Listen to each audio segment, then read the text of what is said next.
Welcome back. In the last class, we extensively discussed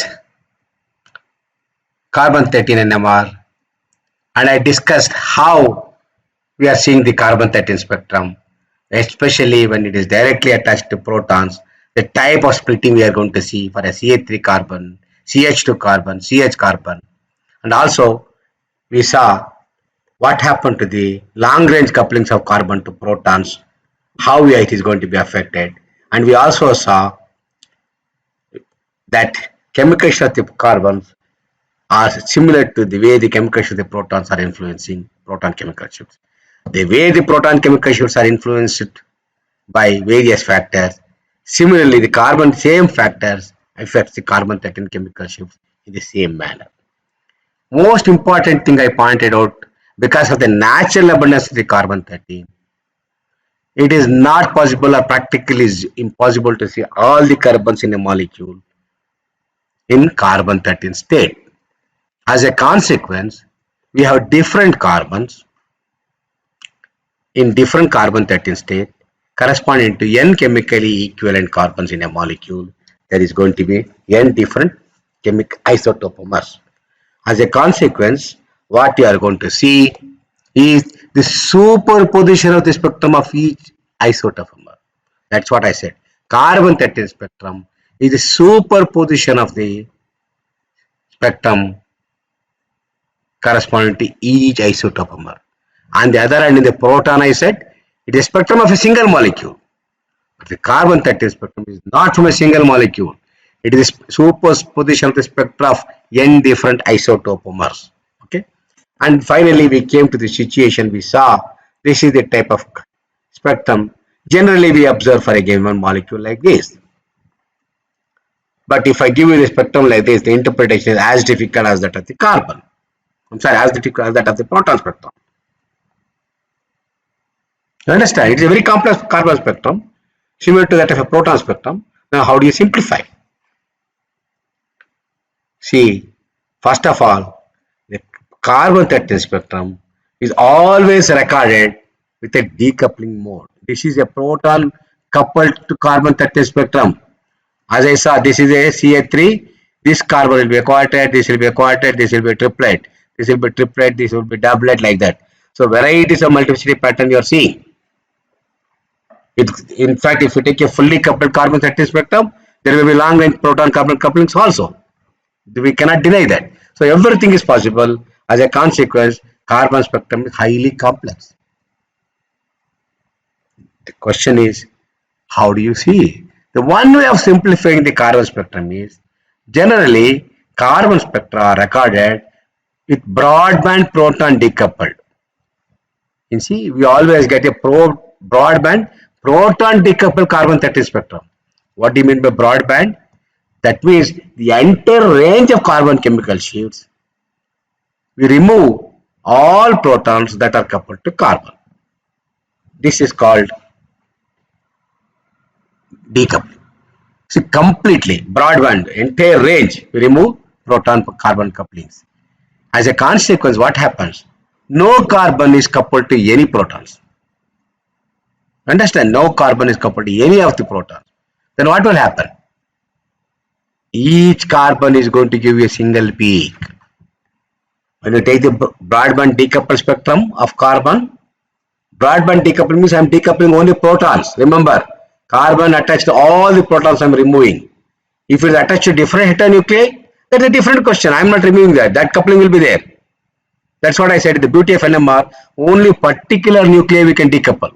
So since in these molecules, most of these molecules, organic molecules, protons will be invariably present attached to carbon, which is giving complexity for the spectrum. What we do is, we do at a time, remove all the couplings of protons with carbon. That is the best way. In which case, you get one carbon for one peak for one carbon. What does it mean? If your molecule has 10 carbons, you get 10 peaks. If your molecule has 6 carbons, you get 6 peaks. That's all. Very simple. So what we do in the case of the broadband decoupling carbon 13 is like this. See, on the carbon 13, that's what we are detecting. I am going to apply radio frequency pulse. And then start collecting the free induction decay. Apply radio frequency pulse on carbon, start collecting the free induction decay. And simultaneously, right from the beginning of the RF pulse, when I apply, all this can be timed very properly. Don't worry. When I come to experimental setup, I'll discuss all those things. Exactly at the point when you apply RF pulse, I can switch on decoupler. So you have the proton channel. There are different channels, modules in the NMR spectrometer. I am going to apply carbon 13. In the carbon 13 channel, 90 degree pulse for detection. In the proton channel, I am simultaneously applying a relatively high power so that I will decouple all the protons with carbon. How we do? This is what we do. At the proton frequency, at the center of the proton frequency, what is center of proton frequency? We know the proton chemical shifts 0 to 10 ppm or 15 ppm. Go to the center of that. Let us say I take 0 to 10 ppm. At 5 ppm, I am going to have an offset that is called decoupler offset. I sit at the center of the proton spectrum and apply a radio frequency pulse. Remember, this is another radio frequency pulse, not this one. This is for detection. At the proton channel, you apply another radio frequency pulse simultaneously with little high power and continuously.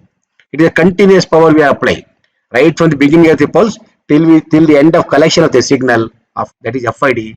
We keep applying the radio frequency pulse, and then we start applying the radio frequency here and start collecting the signal.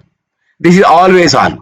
See here in the figure, in the pulse sequence, we can see power on the carbon the proton channel is always on, right from the beginning till the end of collection of data, FID. Whereas carbon 13, we start collecting the signal, simply apply 90 pulse, start collecting the signal like you do routine 1D collection of the data. There is no problem at all. Okay. The question what happens in the decoupling, everything I'll explain to you when we come to decoupling. When we discuss more about decoupling, when there is an opportunity, we will do that. And now let us see what happens if I do the decoupling of carbon 13 spectrum. Take this molecule. It is called some phenetol or something. In that 75 megahertz, when I take the carbon 13 spectrum, this is what it is. Very clear. You all know that. This is a CH3, this one, which comes at high field, and this carbon is a quartet. You know why? Because attached to 3 protons, chemically equivalent. This CH2 is a triplet because it is attached to 2 protons. So it is a triplet. And each of these aromatic carbon is a CH carbon. So it is attached to, directly attached. A proton is there. It is coupled to that directly attached proton. Each carbon is going to be a doublet. And this quaternary carbon, carbon 6, is not coupled to anything. So it is a carbon which is not coupled to any of the protons. This gives a singlet. This is what it is. It is a spectrum, normal spectrum. If you say take in the carbon 13 spectrum without doing any decoupling, it is only this part of the spectrum is that. But bottom what I showed. This is not applied at all. Now, if I do the real decoupled spectrum, so like this, while collecting the signal, I also apply second radio frequency pulse at the proton frequency to saturate the protons. That means to decouple all the protons coupled to carbon, and this is what we are going to get. Look at this, what happened? The spectrum got significantly simplified. Look at this, these 4 peaks which were there is a quartet, they all collapsed into a singlet because now it is not coupled to CH3 protons anymore. There is no splitting of the energy levels or no splitting of the peaks.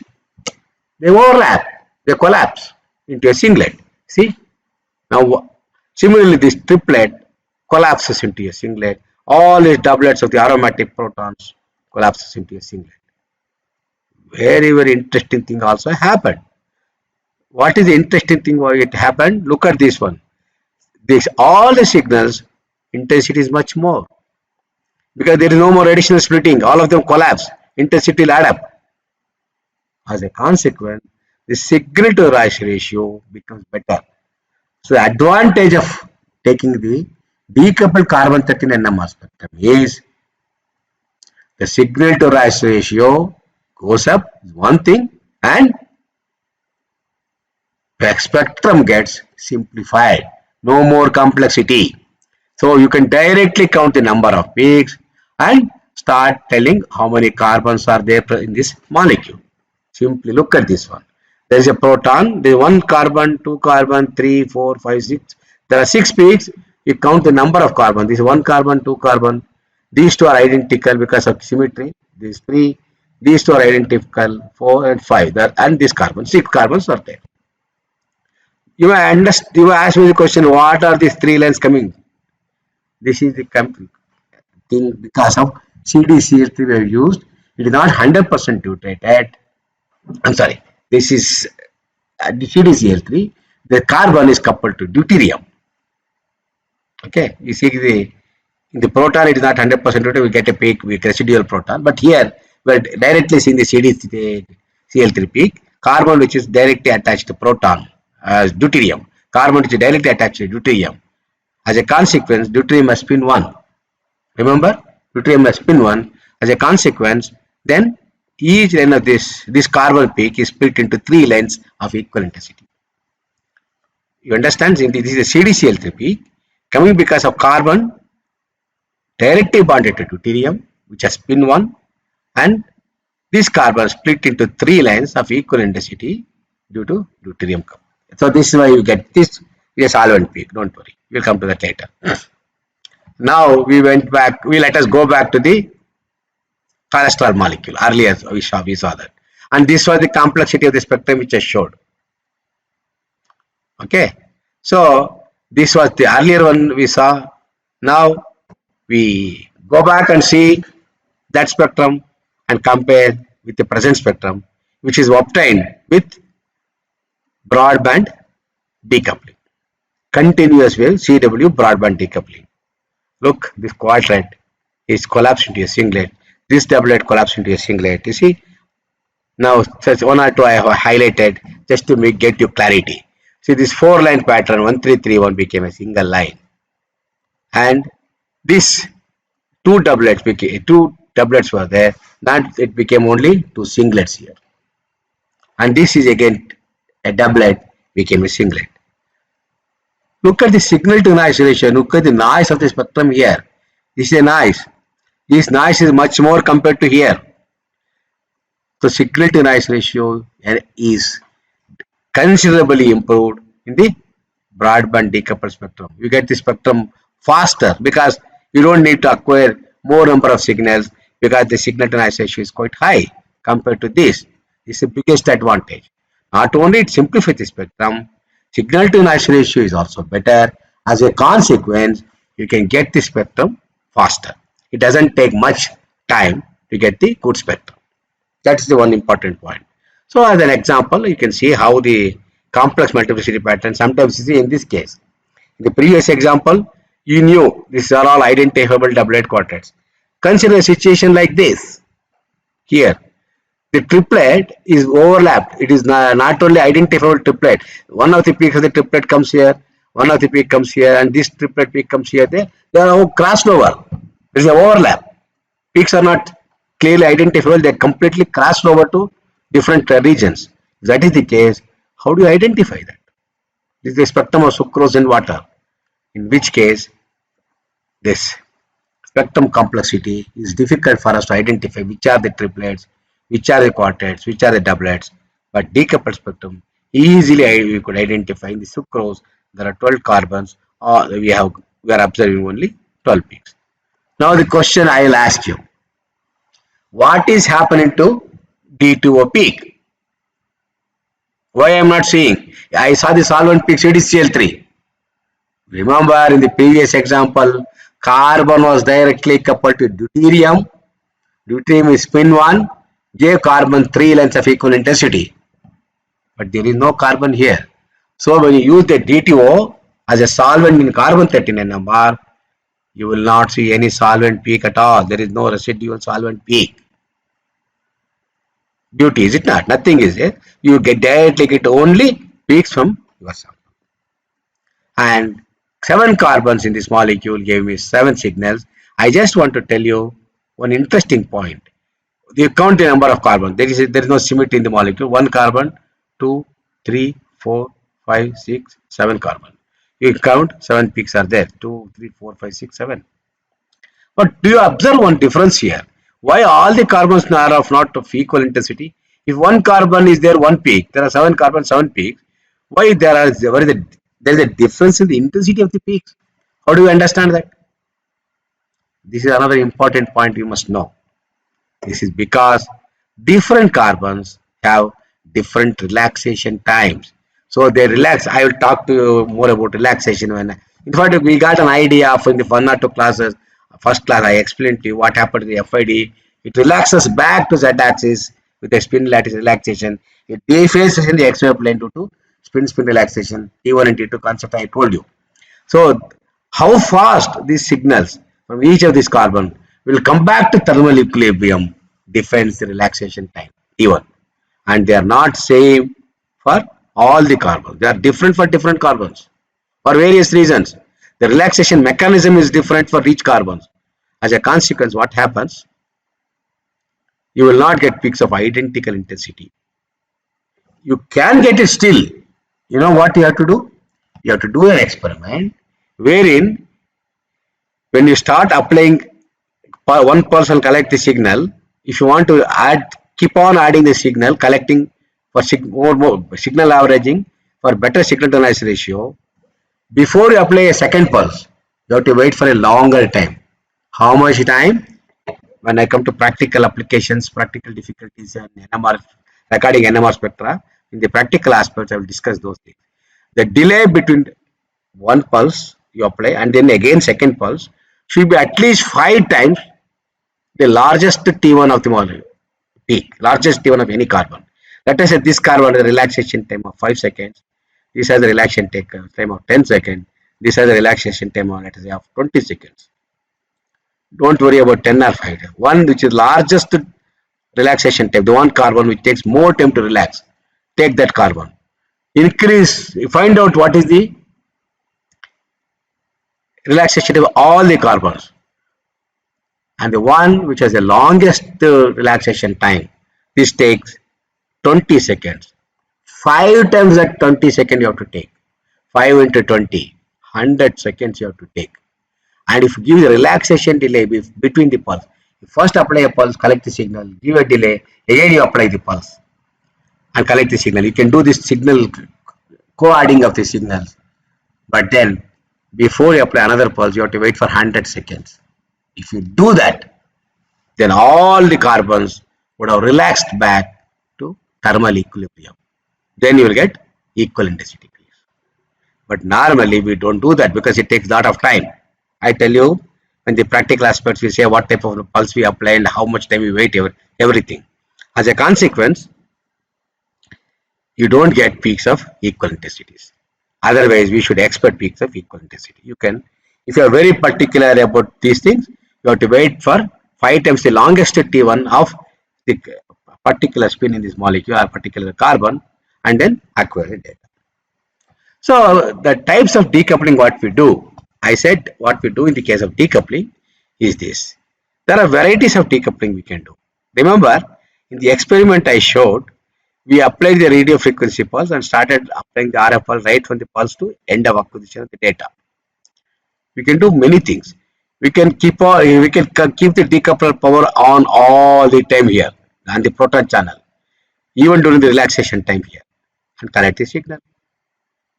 Or I can switch off the decoupler time here and have the decoupler on only during acquisition of the data. Or I can keep the decoupler on only during the relaxation time and switch it off during acquisition of the data. Or I can do one more thing. I don't switch on decoupling power for a long time and apply only for a short duration. Okay. And another way I can do inverse gated decoupling I can do. So there are variety. This I'll explain more later when I come to that. So there are several ways of doing this decoupler. In this case, decoupler is on for a short pulse, and I'm collecting the signal in the proton, where I'm decoupling the X nuclei. In all other cases, decoupling power is applied on proton. This is an inverse gated decoupling. I'll come to that later. We will explain each of these things now. Okay. So there are several modes of decoupling, doing a broadband decoupling. And X means it need not be carbon. This experiment can be done for any heteronuclei. It can be phosphorus, it can be nitrogen, anything which is coupled to proton you can remove. Mind you, in the present day spectrometer, it is not only carbon. We can detect carbon, decouple proton. We can detect phosphorus, decouple carbon. Varieties of things are possible now. Okay, but this is for chemistry. For people, I'm talking about carbon NMR. So basically, we do broadband decoupling of protons. This is the situation. What will happen in this case? There is no decoupler power on the proton channel at all. What does it give? It gives you fully coupled carbon-13 spectrum. There is no decoupling at all. Each carbon will be coupled to the protons attached to it and also remote protons. Protons which are attached to carbons which are 2 bonds away, 3 bonds away. It is coupled to this. So it is called a fully coupled spectrum, no decoupling. It is a complex spectrum generally. And signal to noise ratio is much less. I can consider a situation like this, where the decoupler is on throughout the experiment. In this case, what is happening is I will use the word called NOE, which next class or another 1 or 2 classes I will discuss more about NOE. Both decoupling and nuclear overhauser effect takes place. In this case, it produces decoupled spectrum with enhanced intensity. What NOE does is it will give you enhancement in the signal intensity. That's the point you remember till you understand NOE. When I do an experiment of broadband decoupling with NOE, not only you get a decoupled spectrum, you get enhanced intensity because you can increase the signal to noise ratio in addition to collapsing of the lane because of decoupling. There are two things happening. Here decoupling will collapse the multiplets. I showed signal intensity goes up, signal to noise ratio goes up. In addition to that, another factor called NOE which adds to increased intensity. We will discuss NOE later. And actually, this is what you can record in the routine carbon-13 NMR. Another is called gated decoupling. What is gated decoupling is I apply power only during the relaxation time and no power at the time of acquiring the data. See, this is X nuclei, carbon. I am collecting the signal in the carbon channel and no decoupling is done at the time of acquiring signal. Only before the relaxation time, before the pulse, I am applying RF power for proton channel. It means there is a NOE here. Signal enhancement is there during acquisition time, but at the same time, coupling is retained. This is called coupled spectrum with NOE enhancement. You are going to get a spectrum with the enhanced signal to noise ratio because of NOE plus coupled spectrum. This is what we are going to observe. This is called gated decoupling. Also, we can do inverse gated decoupling. That's also possible. What we do is we apply a power and pulse on the proton channel. Do not apply any NOE at all. There is no RF power at all. Do not apply any RF power during the relaxation time and apply RF power only during acquisition.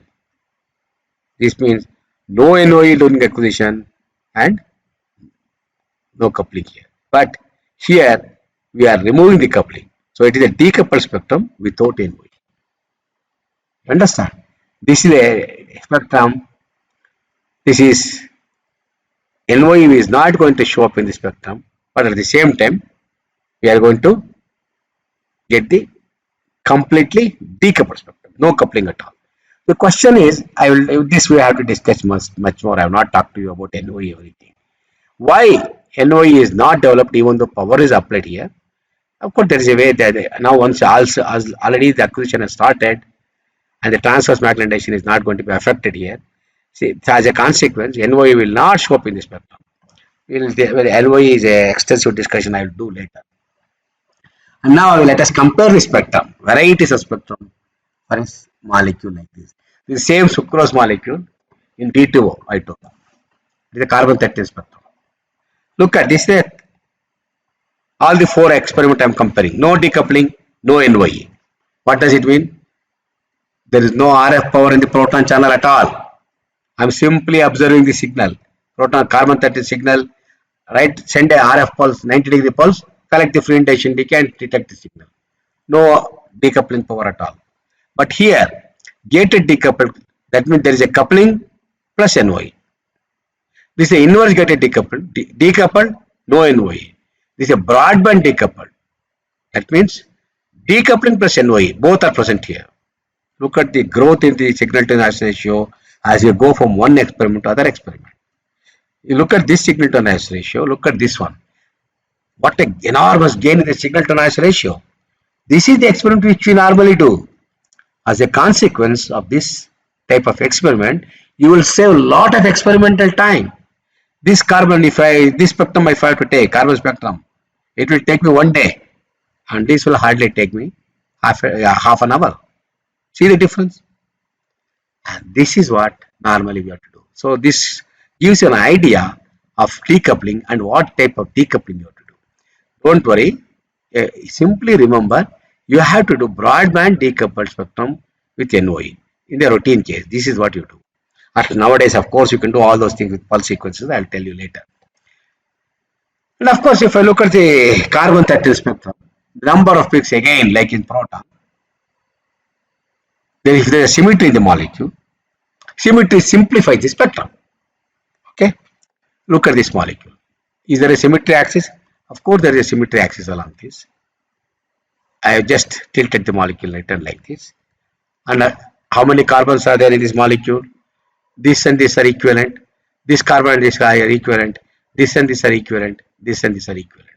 So 1, 2, 3, 4 different types of carbons are present here. 4 peaks you get. That's all. Look at this molecule. How many peaks I am going to get here? We are only 2 types of carbon. These all CH3s are equivalent and these 2 carbons are equivalent. As a consequence, you get only 2 peaks in this molecule. Now, we will predict the number of carbon peaks you see in these molecules. How many we can get in this molecule? Look at the carbons which are chemically equivalent. This is equivalent to, I assume there is a symmetry along this axis. There is a symmetry. This carbon is equivalent to this is equivalent to this, and this are different. So how many are there? There are 4 different carbons, you should get 4 peaks. Now count for this. 1, this is equal, these 2 are equal, 1 peak, this is different, 2, these 2 are equivalent, 3, this one, 4. Where is the 5th one? This 1, 2, 3, 4 and 5. Okay, you have to count this ipso with quaternary carbon also. What about this one? You simply count 1, 2, 3, 4, 5, 6. This one, all are inequivalent here. There is no symmetry. Oh, there is symmetry, I think. 1, 2, 3, 4, and 5. There are 5 carbons. So you can predict carbon 13 spectrum use the carbon 13 spectrum to predict the reaction code that takes place. Look at this molecule. Let us say somebody is doing a reaction. What the reaction, let us not worry. Now the question is whether we got this product or this product. What is the answer? Let us assume I don't have proton NMR at all. I have to solve this problem only with carbon 13 NMR. How do I do that? Let us take the carbon 13 spectrum of it. If this is my molecule, there is no symmetry here. 1, 2, 3, 4, 5, 6. There are 7 lines. There are 7 chemically inequivalent carbons. I must get 7 lines here. If this were to be my molecule, if that were to be the product, then there is a perfect symmetry along this.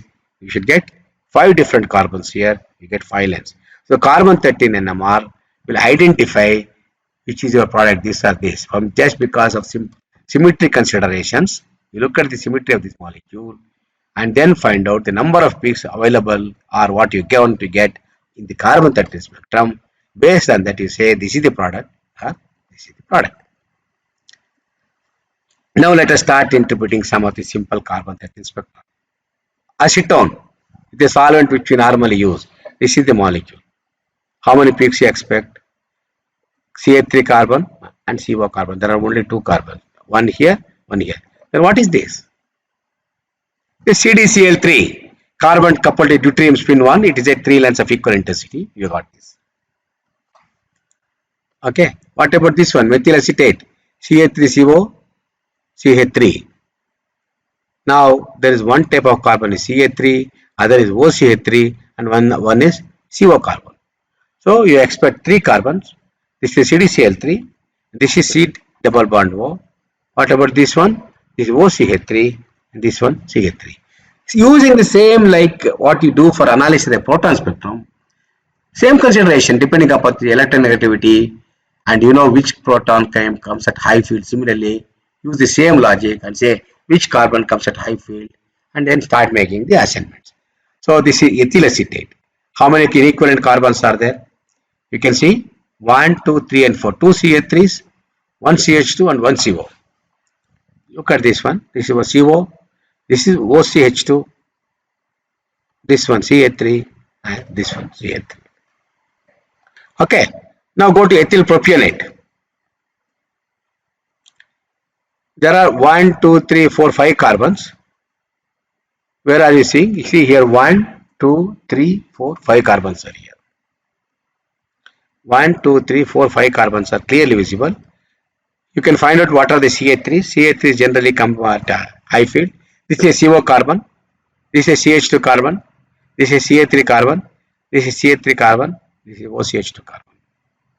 Of course, I know these two are CH3. This is CH2. This is OCH2. This is CO. Very easily we can continue. Similarly, for a molecule like this, we have 1, 2, 3, 4, 5 carbons. 5 different peaks are easily identified. CH3, CH2, CH2, CH2, OH. I know it comes downfield. Now, among the 3 protons here, which is which? How to identify that? Which CH2 is this? How did I make this assignment? We will come to that. You can utilize the knowledge of the proton chemical shifts, and then we can do that. Okay, we will come to that later. We knew how to assign proton based on this is a triplet, this is a quadruplet, this is triplet of triplet. All those things we knew. You know. Same way, once you assign the proton spectrum, use the proton chemical shift knowledge, and we can make the assignment of the carbon. We'll do that when you come to the two-dimensional HSPC spectrum. Now, this is a molecule where it's a fluoroacetone. One fluorine is present here, and it is a proton decoupled spectrum. What does it mean? I decouple all the protons to carbon. Of course, in the previous molecules also, these are all proton decoupled. Here I am specially mentioning because remember I am decoupling carbon with protons, but not with fluorine. Fluorine is still present, fluorine coupling. So look at the carbon which is attached to proton, this one. This has a large coupling, nearly 185 Hz is seen here. And this carbon can also have a long range couple to this carbon, CO carbon. See, long range fluorine carbon coupling of 20 Hz is there. Whereas this CH3, 1, 2, 3, 4 bonds away, 3 bonds away. This coupling is very weak, is not seen. We are seeing only as a double singlet because this carbon is coupled to only to proton that is removed because of decoupling. So this CH3 is only a singlet, and this directly attached carbon to fluorine is a doublet, and this one is a second bond, 2 bond couple, 2 bonds away, it is a doublet. So we can keep on, and I'll analyze one simple carbon-13 spectrum with proton decoupling. Let us look at this molecule. Proton decoupled carbon-13 spectrum of trifluoroacetic acid. We have to assign each and every peak here. First, of course, reference is TMS. No need to worry about it. What is this 3 peaks of nearly equal intensity? This is this solvent peak. Carbon-13 is coupled to deuterium spin 1, 3 lines of equal intensity. That is also well known. Now the question is why this quartet and why this quartet? Remember, this is CF3 carbon. Okay, this 1 bond CF3 carbon is very large, and that is why this carbon is split into a triplet. I'm sorry, triplet split into a quartet because of this 3 fluorine. So it is a quartet, 1, 3, 3, 1 intensity. CF3 carbon is a quartet, and you are going to see this quartet. What about this carbon? This carbon is having a long range coupling with three equivalent fluorines. Long range coupling with this. As a consequence, this carbon is split into a quartet because of these 3 fluorines. Please understand now what is happening. Many interesting information you can get here. Directly attached carbon to 3 equivalent fluorines gave a quartet. This is 2 bond coupling. This carbon coupled to this 3 fluorine is going to be again a quartet. Is a long range 2 bond coupling, which is 44 Hertz. This is about 284 Hertz. Did you observe another interesting thing? If it was a CH3, we expect around 20 or 30 ppm. Whereas CF3, look at it, it is coming around close to 115 ppm. Why? Because it is attached to electronegative fluorine. As a consequence, there is enormous deshielding. As a consequence, the CF3 is coming to the downfield. So this is how you can interpret carbon 13 spectrum. But you may ask me the question, what was the need for decoupling here? None of them are coupled to proton. But there is a COOH proton. It may have a long range coupling to this or this. Of course, to ensure that it is broadband decoupled. So as a consequence, there is no proton coupling here. Okay. So there is a lot more we can talk about it. So today I will stop for the day. We have discussed a lot more about carbon 13 NMR, which is one of the most extensively used nuclei for all of you. We'll come back tomorrow and continue a little bit about carbon 13 NMR. How do you assign the different carbons attached to different protons, etc. by using certain technique called depth, inept, APT, etc. More discussion about that I will do later. And then I'll stop.